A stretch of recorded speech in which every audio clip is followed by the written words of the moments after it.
ఒక మహిళ వియత్నాం ప్రభుత్వాన్ని కుదిపేసింది. వియత్నాంలో ప్రముఖ రియల్ ఎస్టేట్ టైకూన్గా చెప్పేటువంటి ఒక మహిళ, ఒకే ఒక్క మహిళ అక్షరాల 1,00,000 కోట్ల రూపాయల ప్రజాధనాన్ని కొల్లగొట్టింది. దీంతో వేలాది మంది బాధితులు అక్కడ లబోదిబోమంటున్నారు. అసలు వియత్నాంలో ఆ మహిళ ఏం చేసింది, ఎందుకు బాధితులు లబోదిబోమంటున్నారు అనే అంశాలకు సంబంధించి మనతో మాట్లాడేందుకు ప్రముఖ సినీ క్రిటిక్ దాసరి విజ్ఞాన్ మనతో ఉన్నారు. ఆయనతో మాట్లాడదాం. విజ్ఞాన్ గారు హాయ్ అండి. హాయ్ విజ్ఞాన్ గారు, ఒక మహిళ వియత్నాం ప్రభుత్వాన్ని కుదిపేసింది. రియల్ ఎస్టేట్ టాకూన్గా చెప్పుకునేటువంటి ఒకే ఒక మహిళ అక్షరాల 1,00,000 కోట్ల రూపాయల ప్రజాధనాన్ని ఆవిడ కొల్లగొట్టారు. ఇప్పుడు ఎంతోమంది బాధితులు లబోదిబోమంటున్నారు.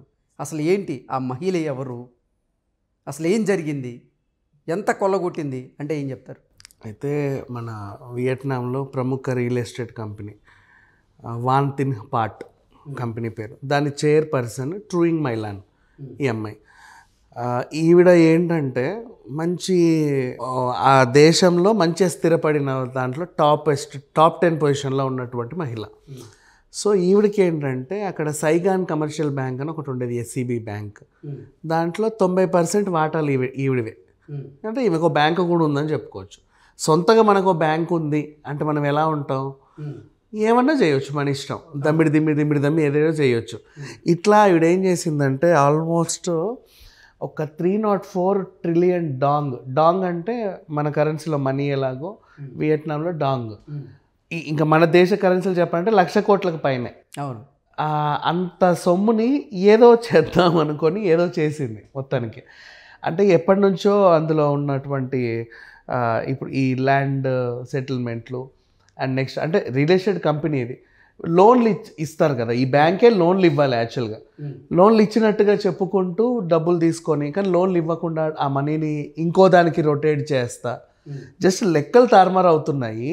అకౌంట్స్లో లెక్కలన్నీ బాగానే వెళ్తున్నాయి, కానీ అక్కడ డబ్బు లేదు. ఆ డబ్బులంతా ఈవిడ అకౌంట్లోకి వస్తున్నాయి. ఈవిడ దాన్ని ఇంకేదో చేసి రొటేట్ చేసి ఇంకేదో చేద్దామని అనుకుంది.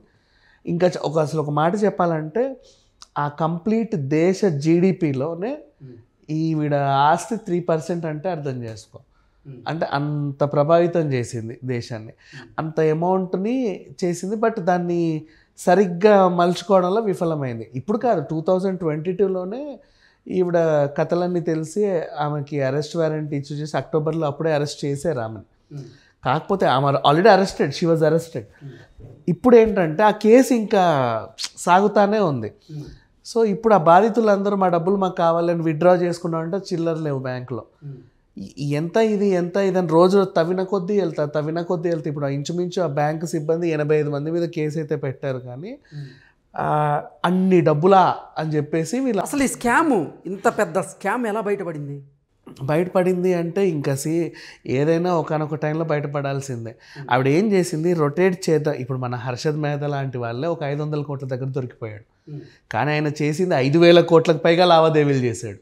కానీ జస్ట్ ఒక 500 కోట్ల ట్రాన్సాక్షన్ దగ్గర ఒక రొటేషన్ చేసే టైంలో దొరికిపోయాడు అంతే.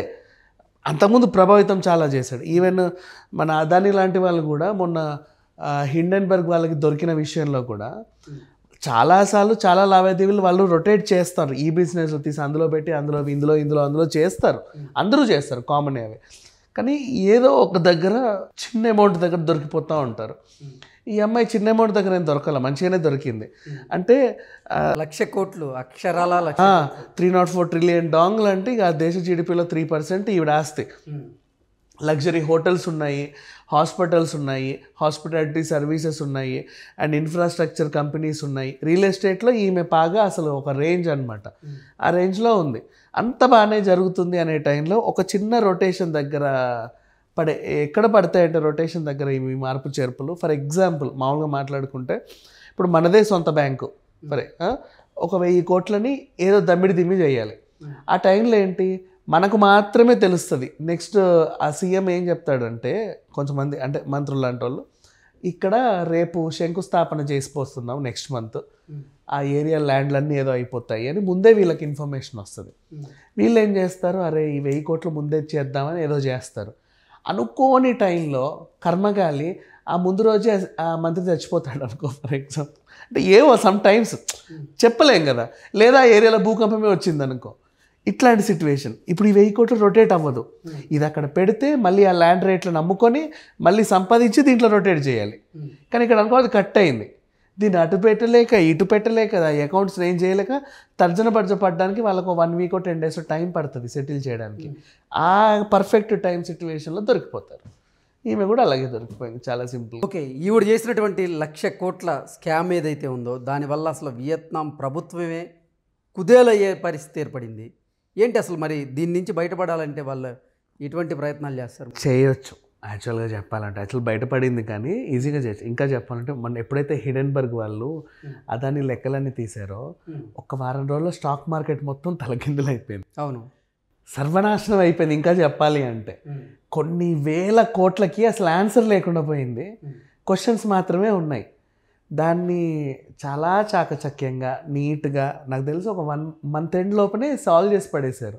మళ్ళీ ఇప్పుడు అదాని నెంబర్ 1 చేయొచ్చు, చెయ్యాలి అనుకుంటే. యాక్చువల్గా ఆవిడ చేసింది తప్పే కాదనట్లా, ఏదో చెయ్యాలి అంటే నాట్ ఓన్లీ షీ, ప్రతి దేశంలో ప్రతి ఒక్కరు చాలామంది కూడా అంటే అది తప్ప ఒప్ప అంటే తప్పే, కానీ వాళ్ళది తప్పు కాదు. బేసికల్ ఏంటంటే అక్కడికి వెళ్తే ఇప్పుడు నీకు బయట అంతా దొరికే ఈ కేజీ షుగరు 60 రూపాయలు ఉంటే ఇక్కడ 9 రూపాయలకే వస్తుంది. అది ఎందుకు వస్తుంది అనే తలతోక పట్టుకున్నా ఎవరికి అర్థం కాదు. షుగర్ కేన్ ఎంత, ఎట్లా చేస్తుంది, ఏ ఫ్యాక్టరీలో తయారవుతుంది, ఎంత వీళ్ళ ట్రాన్స్పోర్ట్, ఎంత వేసుకుని నాకు 24 రూపాయలు వస్తుంది, వీడు 9 రూపాయలకి ఎలా ఇస్తున్నాడు అనుకుంటారు. అదొక టైప్ ఆఫ్ స్ట్రాటజీ. ఇంకో పెట్టుబడి ఇందులో పెట్టి ఇంకోటి అటు చేసి ఇట్లా దమ్మిడి చేస్తూనే ఉంటారు. కామన్.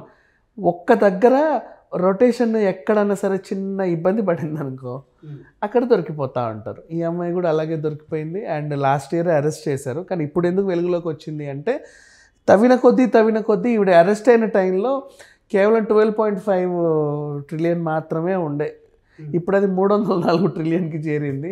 ఇంకా తవ్వగా ఇంకెన్ని ఉంటాయి అనేసి. అంటే ఒకే ఒక్క మహిళ ప్రపంచం మొత్తం మీద 1,00,000 కోట్ల ప్రజాధనాన్ని కొల్లగొట్టిన మహిళగా ఈవిడ ఇప్పుడు చరిత్రకి ఎక్కిందిగా. ఇప్పుడు సైగాన్ కమర్షియల్ ఆవిడకు బ్యాంక్ ఉంది, పెద్ద బ్యాంకు, మొత్తం దేశమంతా బ్రాంచులు దానికి, ఏటీఎంలు, బ్యాంకు, ఒక పెద్ద బ్యాంకు.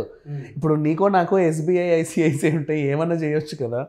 అట్లా ఆవిడ ఆడుకుంది, అంతమించి ఇంకేం బ్యాంక్ ఉంది ఆవిడకి.